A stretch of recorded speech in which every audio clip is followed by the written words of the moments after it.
VK Saxena ji ने नोटबंदी के दौरान काला को सफेद किया, काला को सफेद। एक ब्रांच से, सिर्फ एक ब्रांच से 2 एम्प्लॉइज की लिखित शिकायत है।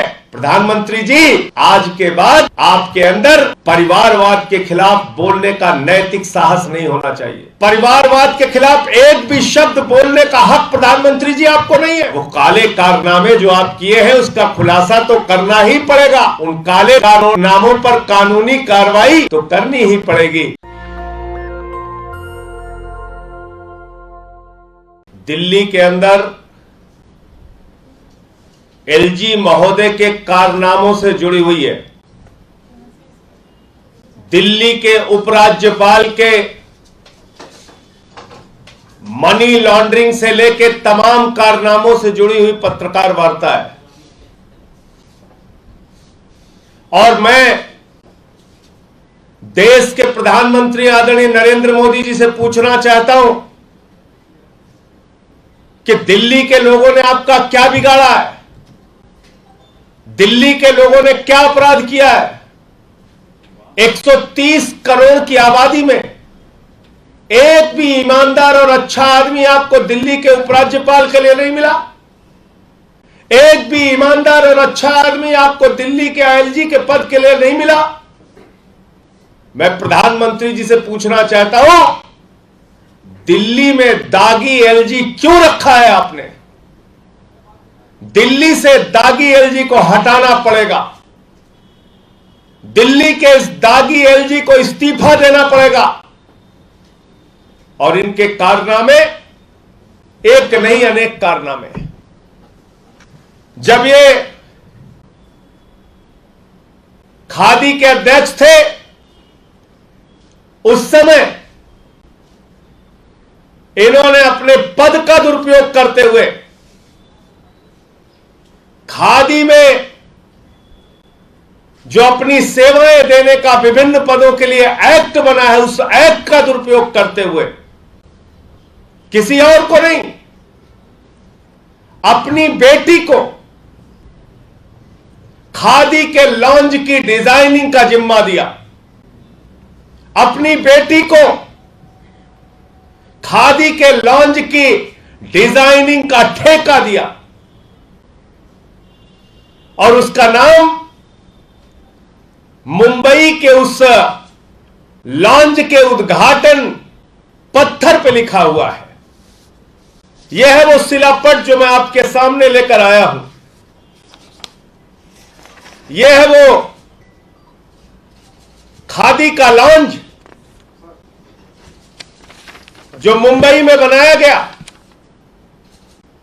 और इस खादी के लॉन्ज का डिजाइनिंग का ठेका किसी और ने नहीं, वीके सक्सेना जी जब केवीआईसी के चेयरमैन थे तो उन्होंने अपनी पुत्री शिवांगी सक्सेना को दिया। और इनका नाम इस पत्थर पर आप देखेंगे, इंटीरियर डिजाइनर शिवांगी सक्सेना लिखा हुआ है। ये सारे कागज अभी आपको दे देंगे हम। Interior designer Shivangi Saxena. और ये मंत्री जी हैं, मंत्री जी ने इसका उद्घाटन किया। और ये मौजूदा एलजी साहब हैं जो उस समय केवीआईसी के अध्यक्ष थे, वो भी उनके साथ, मंत्री जी के साथ इस उद्घाटन समारोह में मौजूद हैं। तो मैं सीधे तौर पर मांग करता हूं कि जिस व्यक्ति ने, जिस एलजी ने अपने पद का दुरुपयोग करते हुए अपनी बेटी को ये इंटीरियर डिजाइनिंग का ठेका दिया, उसको तत्काल इस्तीफा दे देना चाहिए, उसको उसके पद से हटाना चाहिए। और क्या एक्ट है वो मैं आपके सामने पढ़ के सुनाना चाहता हूं। KVIC employees conduct discipline and appeal act of 1961 makes clear that no employee of the commission shall use his position or influence directly or indirectly to secure employment for any member of his family in any society, institution, company or firm or give or sanction any contract to any society, institution, company or firm or any other person if any member of his family is employed in that society, institution, company or firm, or if he or any other member of his family is interested in such matter or contract in any other manner, and the employee shall refer such matter or contract to his official superior, and the matter or contract shall thereafter be disposed of according to the instructions of authority to made whom reference is made. ये act है KVIC का 1961 का। इसका खुला उल्लंघन दिल्ली के LG VK Saxena ji ने किया है। इस एक्ट का जो केवीआईसी का एक्ट है उसका खुला उल्लंघन दिल्ली के एलजी उपराज्यपाल वीके सक्सेना जी ने किया है। इस पूरे मामले पर आम आदमी पार्टी अपने तमाम वरिष्ठ अधिवक्ताओं से राय ले रही है, कोर्ट में जाने की तैयारी कर रही है कि अध्यक्ष रहते हुए कोई अपनी बेटी को ठेका कैसे दे सकता है, इंटीरियर डिजाइनर का ठेका कैसे दे सकता है, और तब तक एलजी को तत्काल उनके पद से हटाया जाए।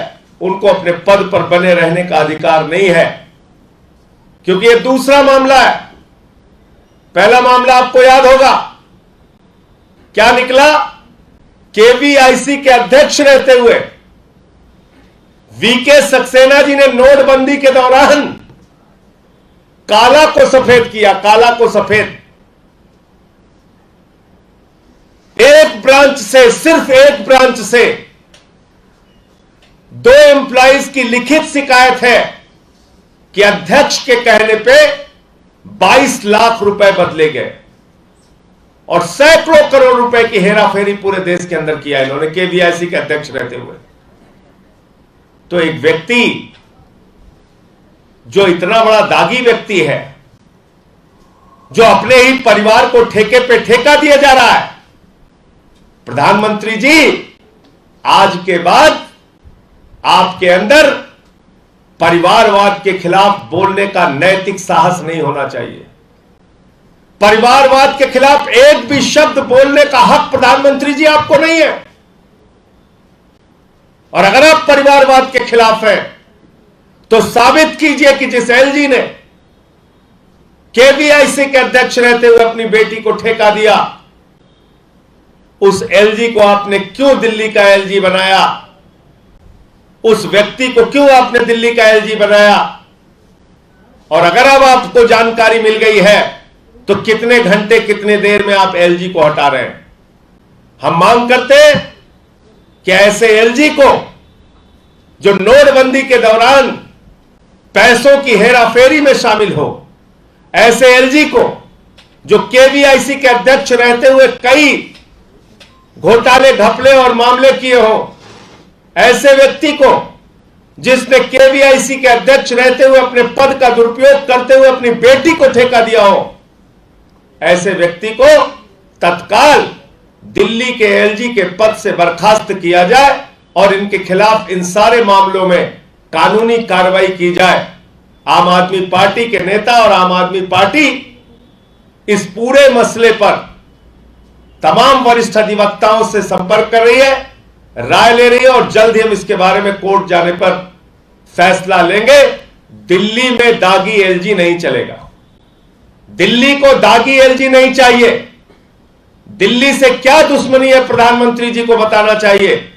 क्या 130 करोड़ हिंदुस्तानियों में आपको एक भी ईमानदार आदमी नहीं बना दिल्ली का एलजी बनाने के लिए? बहुत ही अफसोसजनक बात है। हमारे साथ अखिलेशपति त्रिपाठी जी हैं, हमारे विधायक, हमारे साथ ऋतुराज झा जी विधायक हैं, हमारे साथ प्रवीण देशमुख जी हमारे विधायक हैं, मदन लाल जी हमारे विधायक हैं, दिनेश मोहनिया जी हमारे विधायक हैं। और आपको याद होगा कल ये सारे लोग प्रदर्शन करने गए थे, इनको घसीट घसीट के, निर्वाचित प्रतिनिधि हैं ये, घसीट घसीट के इनको गिरफ्तार करके थाने में बिठा दिया गया। क्या मांग है इनकी? एलजी साहब कह रहे हैं कि भ्रष्टाचार पे जीरो टॉलरेंस है।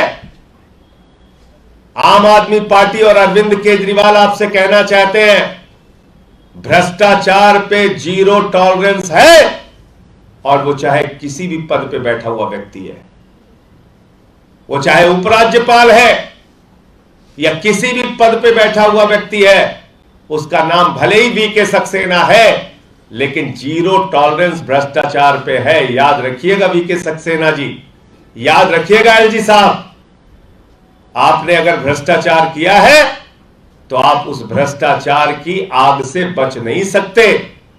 उस आग में, उस आग के दायरे में तो आपको आना ही पड़ेगा।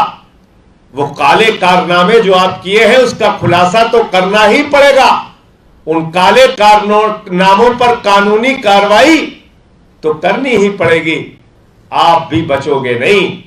एक नहीं अनेक मामले आपने किए हैं, अभी तो धीरे धीरे करके खुलासा कर रहे हैं, धीरे धीरे पता चल रहा है, धीरे धीरे मामले सामने आ रहे हैं, एक एक करके आपके सामने वो सारे मामले रखे जाएंगे। नेशनल दस्तक की आपसे गुजारिश है कि अगर इसको बचाना चाहते हैं तो नेशनल दस्तक को सब्सक्राइब करने के लिए रेड कलर के सब्सक्राइब बटन को दबाएं, फिर बेल आइकन की घंटी दबाएं। नेशनल दस्तक को बचाने के लिए बहुत जरूरी है कि हर खबर को शेयर करें, लाइक करें, कमेंट जरूर करें।